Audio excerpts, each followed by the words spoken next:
If you want to see God clearly, watch Jesus closely. I'm Seth Dahl, and this is Prophetic Families.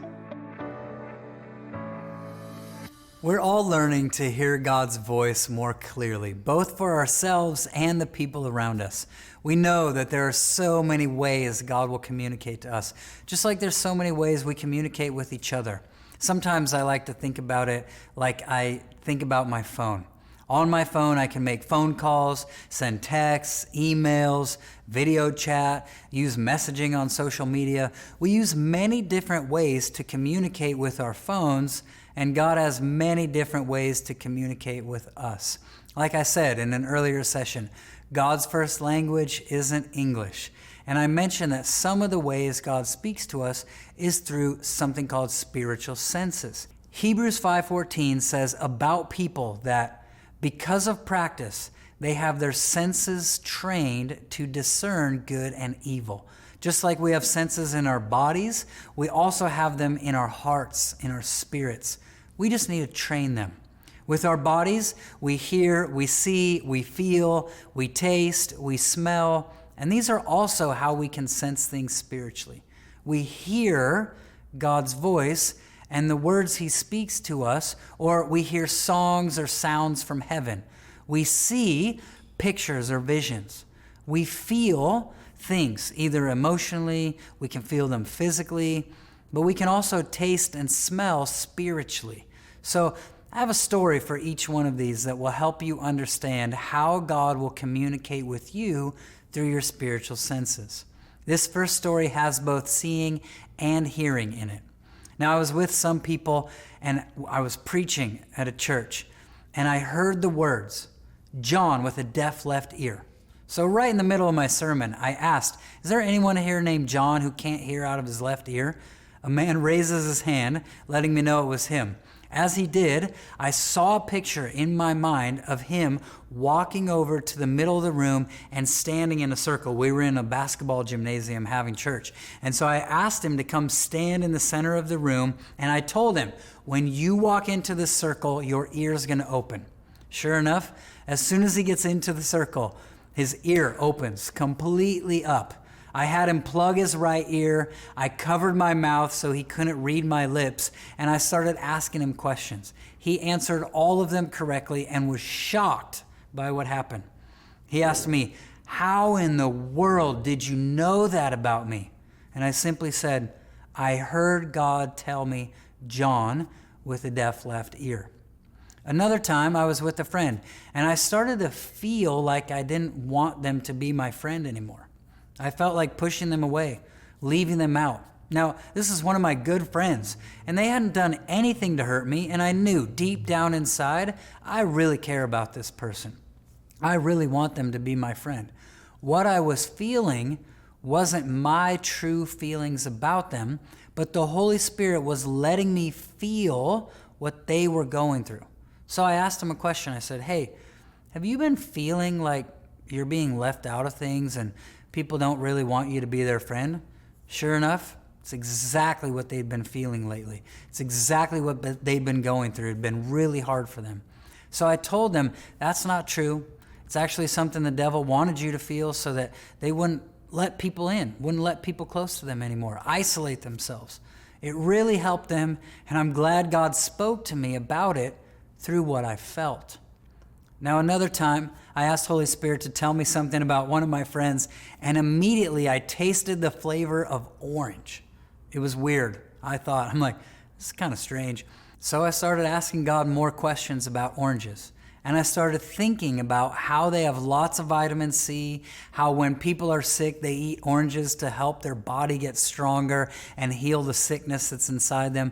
So I knew it was something God was showing me about their life. So I told them that God was giving them the ability to bring healing to people.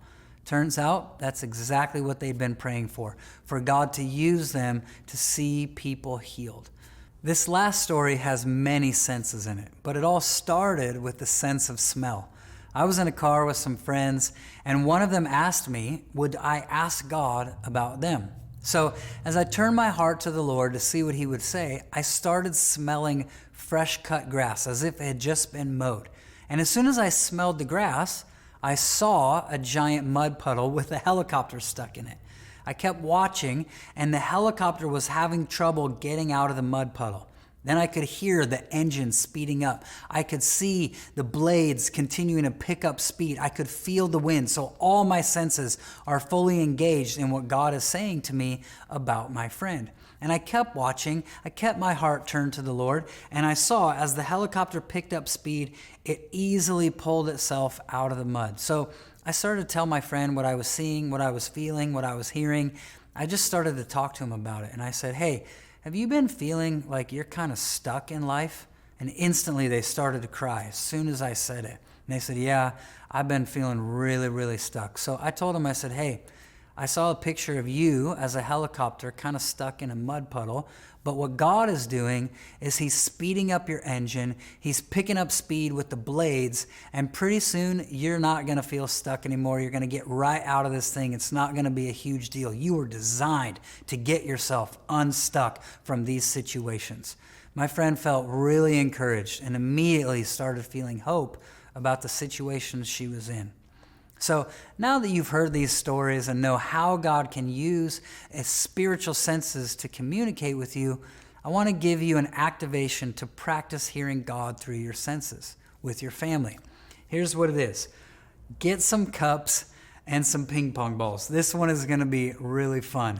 And I want you to write on the ping pong balls the different senses. You need 5 of them. So on this one I have hearing.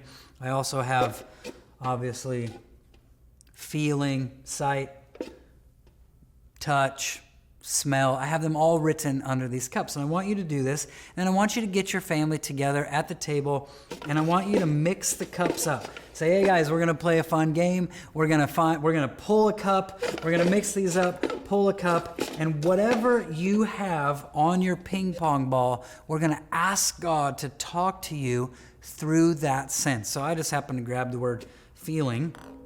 But you're going to ask God to speak to you through whatever sense it is that you pick up underneath the cup. If you get the ping pong ball with the word smell on it, ask God to speak to you through a smell. If you get the word sight on it, ask God to speak to you through a picture or a video in your mind. Then ask him who it's for and tell them what you got. Now, I want to keep in mind one rule that we have when we're learning to hear God speak to us, and that's this. When we ask God to speak to us, we're not allowed to think we made it up. Because oftentimes, God will answer us so quickly, and like I said before, it might even come as a form of a thought just passing through our minds. But too many people do that. They accidentally dismiss God's voice, thinking it was just themselves. So a good way to encourage your kids and each other as they're learning to hear God's voice and recognize what he's saying is to avoid the question, what did you hear? Or what did God say? Or you want to ask questions like, what's the first thing that popped into your mind? Or what's the idea you had about a smell or a taste?